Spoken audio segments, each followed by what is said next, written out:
গতকালই মুখ্যমন্ত্রী বন্যা পরিদর্শনে গিয়ে বলেছিলেন ম্যানমেড বন্যা। ডিভিসি এবং ঝাড়খণ্ড সরকারকেই দায়ী করেছিলেন এই ম্যানমেড বন্যার জন্য। এমনকি সম্পর্ক ছিন্ন করার কথা বলেন। গতকাল অভিষেক বন্দ্যোপাধ্যায় তার নিজের এক্স হ্যান্ডেলে একটি পোস্ট করেন, যেখানে বলা হয় বাংলা ডুবছে, মোদিজি, নীতিশ কুমার ও চন্দ্রবাবুর মাথায় ছাতা ধরছেন। শুক্রবার সেই ম্যানমেড বন্যার জলে প্লাবিত ভাগীরথীর জলে পূর্ব বর্ধমানের কাটোয়া, কালনা সহ বিস্তীর্ণ এলাকা। অনির্দিষ্টকালের জন্য প্রশাসনের নির্দেশে কাটোয়া, বল্লভপাড়া সহ বিভিন্ন ফেরি চলাচল বন্ধ।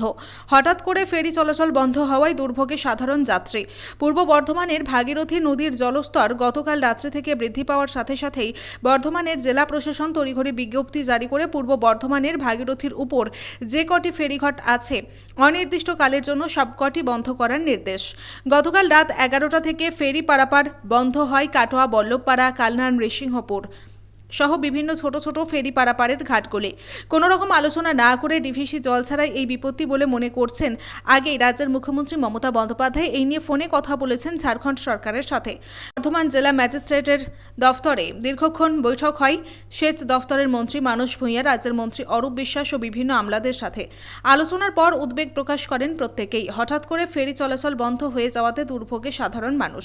কালনা যেতে নৃসিংহপুর, নদিয়ার দিকে ঘাটে যেতেও কয়েক হাজার মানুষের যাতায়াত। জলপথে যাতায়াত বন্ধ হয়ে গেলে ঘোরপথে যেতে অনেকটাই সময় লাগবে সাধারণ মানুষদের।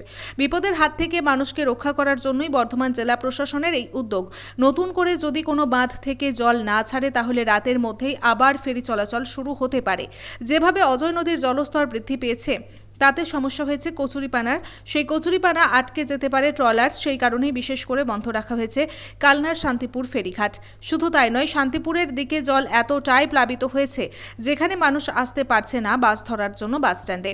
সেই কারণে ফেরি চলাচল বন্ধ। পূর্ব বর্ধমানের ফেরি চলাচলের নির্দেশ জারি করলেও কালনায় এখনও ফেরি চলাচল বন্ধ থাকছে, এমনটাই জানা গেছে সূত্র মারফত।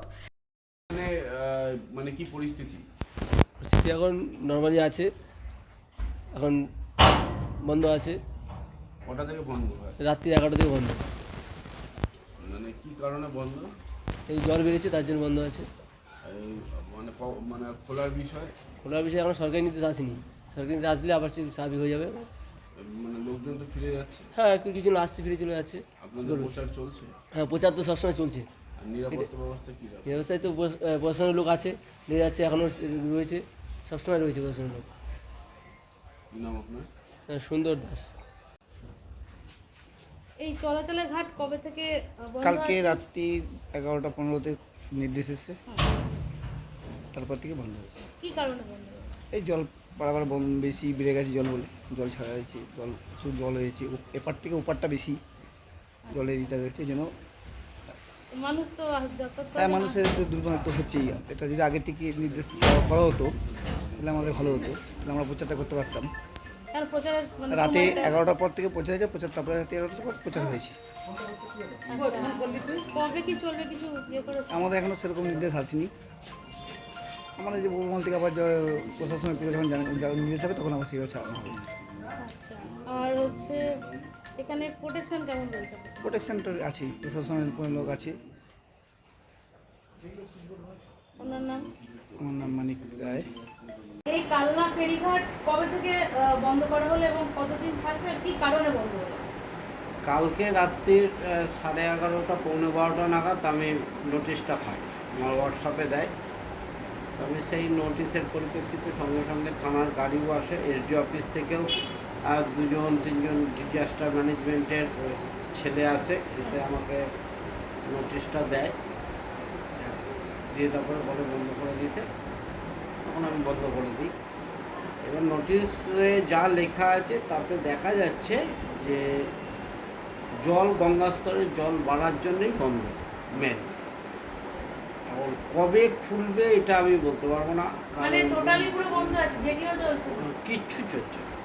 একদম পরিষ্কার মেনটেন্যান্স করেই লিখেই দিয়েছে যে passenger, light vehicle, heavy vehicle টোটালটাই বন্ধ। এবার ফার্দার নোটিশ যতদিন না হচ্ছে ততদিন বন্ধ থাকবে। এখন জল কমার অপেক্ষা আমাকে বসে থাকতে হবে। জল কতটা এগিয়েছে এবং কতটা কি বেড়েছে?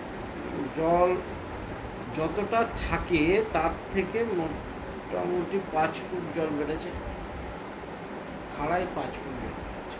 আর এমনি কি পুলিশ প্রোটেকশন রয়েছে? পুলিশ নেই, ডিজাস্টার ম্যানেজমেন্টের স্পিড বোট আছে, এসডি অফিস থেকে দিয়েছে। আর এমনি কয়েকজন স্পিড বোট আছে, সিভিক দেখলাম না, পরে দেখেছিলাম। পুলিশ আছে না? হ্যাঁ, পুলিশ আছে। আর এই যে যারা আসছে নিত্যযাত্রী তারা তো একটা অসুবিধার মধ্যে পড়ছে না? অনেকে হ্যাঁ। জানে না।